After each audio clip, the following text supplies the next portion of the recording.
Olá, meus irmãos, graça e paz seja convosco. O tema da lição de quarta-feira, a defesa do livre-arbítrio.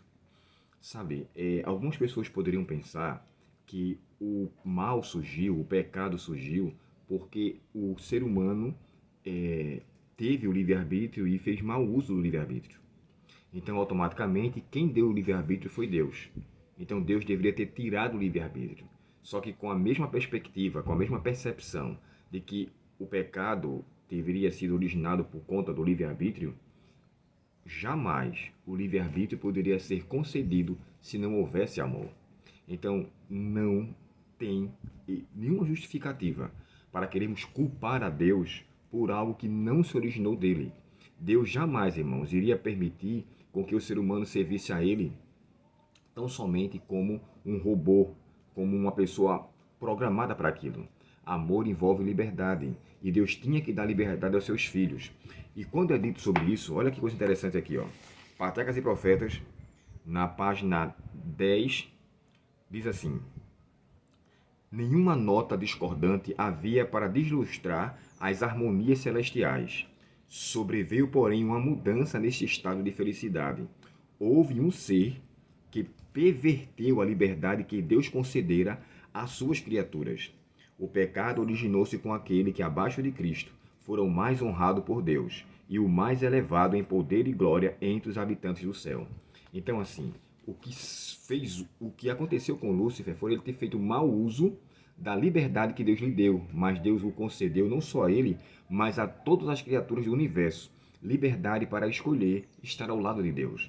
Liberdade para escolher amá-lo de maneira satisfatória, voluntariosa, de uma forma que houvesse disposição para isso.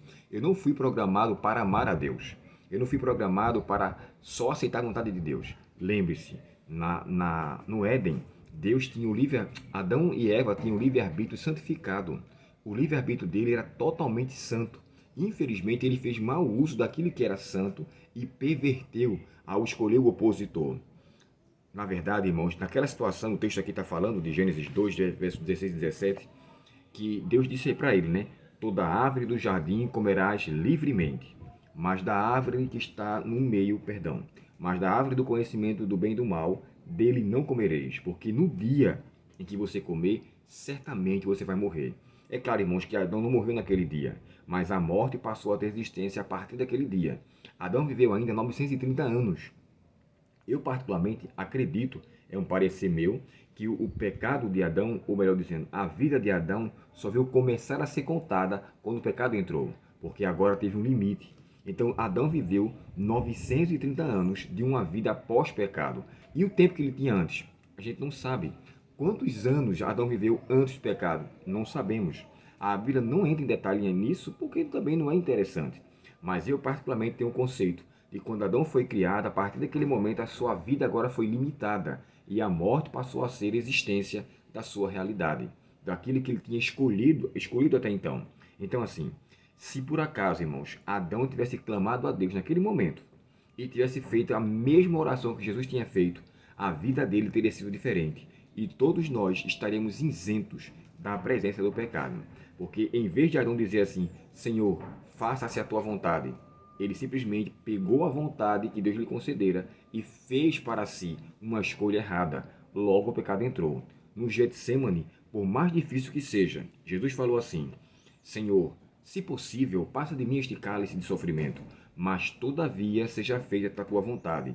No final da história de Cristo, após o Getsemane, o seu livre-arbítrio foi permanecido e ele foi santificado ainda maior. No caso de Adão, ao escolher o pecado, seu livre-arbítrio foi pervertido e agora o que quer que seja, a mente de Adão, como também de todos os seus descendentes, foram voltados a pensar no mal. Nós, irmãos, temos uma bússola voltada para o que é pecado, voltada para o que é errado. Nós temos em nosso coração uma pendência para o erro. A nossa natureza carnal pede o pecado, deseja o pecado. É só com a natureza divina que nós então podemos dizer que optamos por aquilo que é o contrário. Aqui o autor colocou vários textos. Deuteronômio 7,18 fala, se vocês me obedecerem, eu abençoarei vocês assim, assim, assim. Observe a preposição se. Josué capítulo 24, verso 14, ele fala, se vos parecer bem servir aos deuses, que os vossos pais serviram os amorreus, eu e minha casa serviremos ao Senhor. Mas tem a condição se, mais uma vez. Salmo 81 e o verso 13. Deus chega a descrever lá, se o meu povo tivesse feito isso ou aquilo, o livro de 2 Crônicas 7,14, né? Se o meu povo, que se chama pelo meu nome, observe que tem sempre a condição se. Eis que eu estou à porta e bato. Se alguém ouvir a minha voz, essa condição, irmãos, é a liberdade que Deus nos dá. Então o meu apelo a você hoje é, faça bom uso da escolha que Deus lhe deu. Santifique a sua escolha a cada momento, porque você tem essa liberdade, e essa liberdade é para ser utilizada com responsabilidade. Não escolha aquilo que vai colocar você contra Deus, mas escolha aquilo que vai lhe colocar com mais fortalecimento dentro de sua vida e Deus. O inimigo irá lhe açoitar, irá lhe tentar, irá querer lhe prejudicar para que o seu desejo seja de fato realizado de acordo com o que ele estimulou. Mas que o Pai Celestial, irmão, santifique as suas escolhas. Que eu peça a Deus todos os dias, Senhor, santifica meu livre-arbítrio e que as minhas escolhas sejam pautadas no assim diz o Senhor. Então, o problema do livre-arbítrio não deve ser utilizado para respaldar o pecado. Infelizmente, Deus concedeu, infelizmente o ser humano fez mau uso da dádiva bondosa de Deus. Por quê? O livre-arbítrio nos exige uma correspondência voluntariosa. Eu amo a Deus com satisfação. Ele não me programou para amá-lo e eu aceito a Ele, mesmo que eu pague um preço, mesmo que eu sofra, mesmo que eu padeça, mesmo que eu seja contra todos, mas a minha escolha estará sempre ao lado de Deus. Minha escolha será sempre aquilo que vai me trazer um benefício, sabe? Eu queria concluir aqui dizendo para vocês o seguinte: escolha pessoas, irmãos, que podem fortalecer a sua fé. Escolha amizades que possam levar você à Bíblia. Escolha relacionamento de pessoas que vão lhe deixar mais perto de Deus. Porque nesse tipo de relacionamento, Deus com certeza terá prazer. O próprio texto sagrado nos fala, né? Paulo fala aos Coríntios: não vos enganeis, as más conversações corrompem os bons costumes. Salmo capítulo 1 e o verso 1.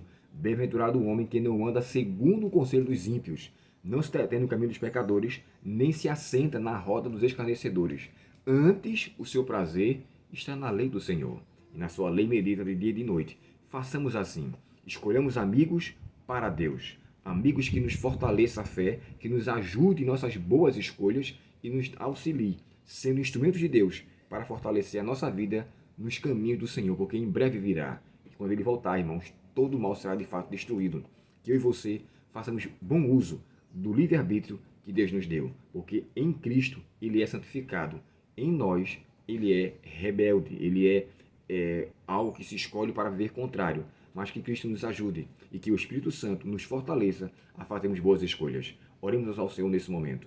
Querido Pai Celestial, pedimos a Ti, Pai, santifica nossas escolhas, santifica o nosso livre-arbítrio e nos salva para o Teu reino. Perdoa nossos pecados e nos dá neste dia a Tua santa paz, em nome de Jesus. Amém. Forte abraço, Deus te abençoe e até o próximo estudo, se Deus quiser. Até logo.